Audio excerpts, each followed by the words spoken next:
You know, I was looking at the records of the Georgia territory and the Carolinas are adjacent. Oh, yeah. They butt up against each other, but during the war from 72 to 74, all the NWA talent was coming in, but not that much from the Carolinas. And possibly it was because they were gearing up to fight their own opposition with the IWA up there. But then towards 75 and 76, once that Barnett had taken control and Gunkel was out, he was the only game in town. Then guys started coming down from Charlotte. It took the Superstar a little while, but I wanted to get just the names.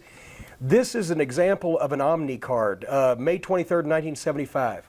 NWA Championship, Jack Briscoe versus Dory Funk Jr. Andre the Giant and Mr. Wrestling 2 against Abdullah the Butcher and the Sheik.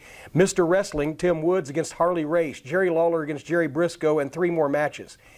That was the cream of the crop. And those 3 more matches would probably have been, and they were stars. They would have been main event guys, yeah. You know, that was the cream of the crop of the NWA at that time. And 1975 was the year that Dusty Rhodes made his debut.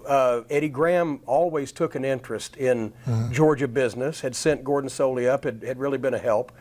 Was it still due to the influence? I know it's money also, and the Omni was a huge building, but the influence that Jim Barnett had not only with talent, but more importantly with promoters across the country. He had been in the business at that time for 25 years. He knew everybody. Yeah, I think he had developed good relationship with all of those guys, and they respected Jim.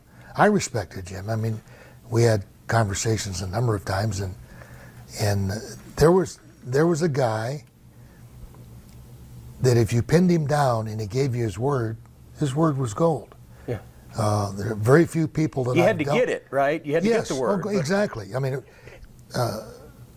there's very few people that would things that are done on a verbal agreement or a handshake, and he was one of them. Inoki was another. Vince McMahon Sr. was another one. And you learn that, well, these guys have some scruples.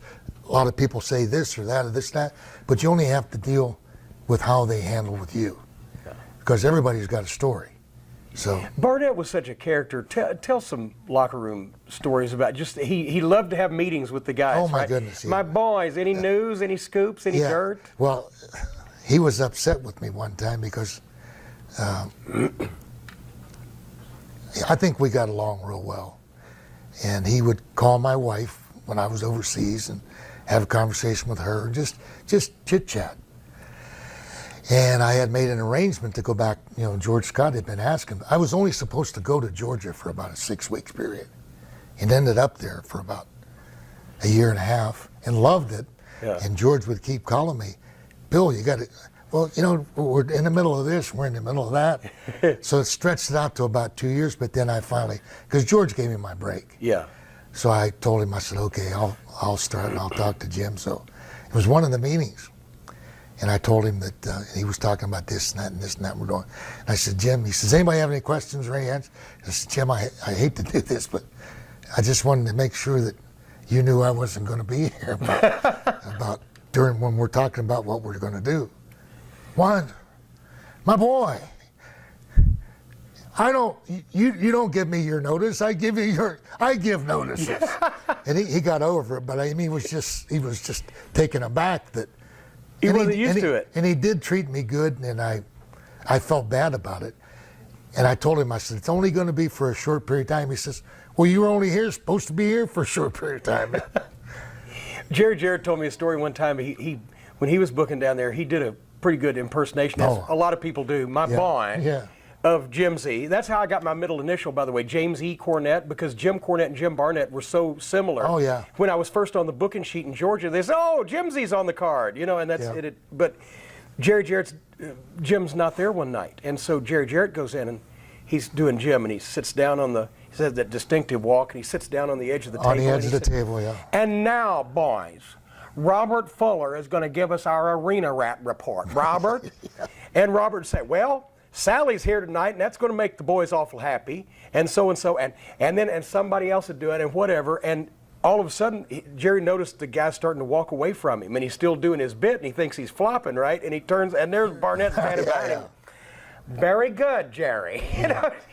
I think he had a good sense of humor. I think that he was very instrumental in this business. You know, for the people to remember him and the boys remember him this long after his passing is it's a positive note. Well, among the other things, he invented studio wrestling in Indianapolis when he owned one of owned majority and manipulated at least one of the largest territories in the country in the 50s, the big Midwest, Indiana, Ohio, Michigan, Kentucky. He's the one who set Roy Shire up with the TV in San Francisco and allowed Roy, his booker from Indianapolis, to take his top star, Ray Stevens, and go out to San Francisco and made it the biggest drawn city in the country. He had such political connections. He was on the National Council of the Arts. He could get President Carter on the phone in Georgia when he wanted to. So you know, he had just that ability to make connections and had political pull that he could get things done. He could get people TVs or he could get sponsors. That's how he ended up with the airline in Australia was sponsoring World Championship Wrestling, and they paid better than any promotion in the world at that time. And had a lot of top guys in and out of there for years and years. One of the big drawbacks is when he tried to do the same thing in Japan and he ran up against the wrong guys. Yeah, well, Japan was a little more closed society.